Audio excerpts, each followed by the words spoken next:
আসসালামু আলাইকুম, কেমন আছেন সবাই? অনেকদিন হয়ে গেল ব্যস্ততার কারণে কোনো ব্লগ ভিডিও দিতে পারতেছি না। তা ভাবলাম আজকে শবে বরাত উপলক্ষে একটু ব্লগ ভিডিও করি। তো যাই হোক, এখানে যে আমি সুজি ভাজতেছি, সুজি রান্না করব। সুজিটা যাতে ভালো হয়, কালারটা সুন্দর আছে সেই কারণে আমি ফার্স্টে আগে সুজিটা সুন্দর করে ভাইজা লাল লাল করে নিলাম। এখন একদম খাঁটি দুধ দিয়ে সুজিটা রান্না করে নেব। তো আমার সুজি রান্না করা হয়ে গেলে আমার রান্না শেষ। বাকি রান্নাটা ২ আম্মু মিলেই করবে। এই যে এখানে আম্মু আটা কিনে নিচ্ছে। একজন আটা ঢেলে ঢেলে দিচ্ছে হাঁড়ির উপর, আর একজন আটা কাটতেছে। মানে আটা না, চালের গুঁড়া, ভুল হয়ে গেছে। যাই হোক, চালের গুঁড়া দিয়ে রুটি বানানো হবে। আমি তো ভালোভাবে আটা কাটতে পারি না, মানে আটা কাটতে পারি, এই চালের গুঁড়ির আটাটা কাটতে পারি না ভালোভাবে, আমার কাছে পারফেক্ট হয় না, সেই কারণে আম্মুই কাটতেছে। আর এই বাকি সব রান্না বান্না প্রসেসগুলো সব দুই আম্মু মিলেই করবে, আর আমি এখানে বসে বসে শুধু খাবো। যাই হোক, এই যে এখানে আম্মু আটা ঢালতেছে, আর আমি এখান থেকে কিন্তু একটু একটু করে নিচ্ছি আর খাচ্ছি। আমার কিন্তু এই কাঁচা আটা খাইতে ভালো লাগে, চালের আটা। তো এই যে সবগুলো আটা ডিশে ঢেলে নিতেছে। আর এখন এইদিকে মাংসটা রান্না করা হবে। মাংস রান্না করার জন্য তেল আর বাটা, সব ধরনের বাটা মশলা দেওয়া হয়েছে। মাংসটা আমিই রান্না করব, সবাই বলতেছে আমাকে রান্না করার জন্য, ভাবলাম আমিই রান্না করি। আমার হাতের মাংস রান্না সবাই খেতে খুব পছন্দ করে সেই কারণে।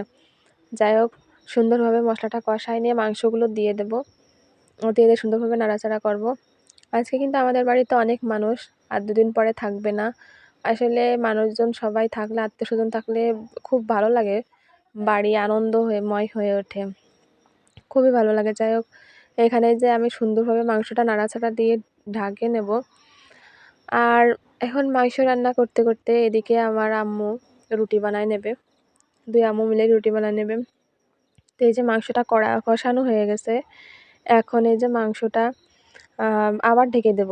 এই দেখেন মাংসটার কালার কি সুন্দর আসতেছে। তো আমি ঘরে গেছিলাম, এসে দেখি আম্মু মাংসে আলু দেবে বলে আলু কেটে সুন্দর করে ভাজি করে নিচ্ছে। মানে আলুটা ভাজি করে নিলে মাংসের ভিতর দিলে খুব ভালো আসে। যে মাংসটা রান্না শেষ হয়ে গেছে, কি সুন্দর কালার আসছে দেখেন।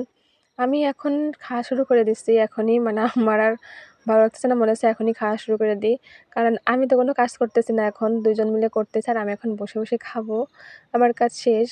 তো যাই হোক, এই যে আম্মু রুটি বানাচ্ছে, আর এইদিকে আম্মু সেঁকতেছে, আর আমি এদিকে মাংস উঠাই নিচ্ছি। আমি এখানে বসে বসে রান্নাঘরে বসে বসেই খাবো, আম্মুদের সাথে গল্প করতেছে আর খাচ্ছে। এক আম্মু রুটি ভাজি করতেছে, আর এক আম্মু বলে দিচ্ছে। তো যাই হোক, আমি এখন টেস্ট করে দেখবো কেমন হয়েছে।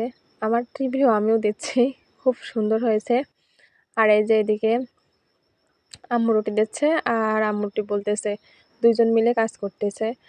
সবাই মিলে কাজ করার আর মজা আনন্দ, আসলে বাড়িতে অনেক মানুষজন থাকলে সব রান্না বান্না সবাই মিলে করলে হাতে হাতে হয়েও যায়, আবার আনন্দও হয় অনেক।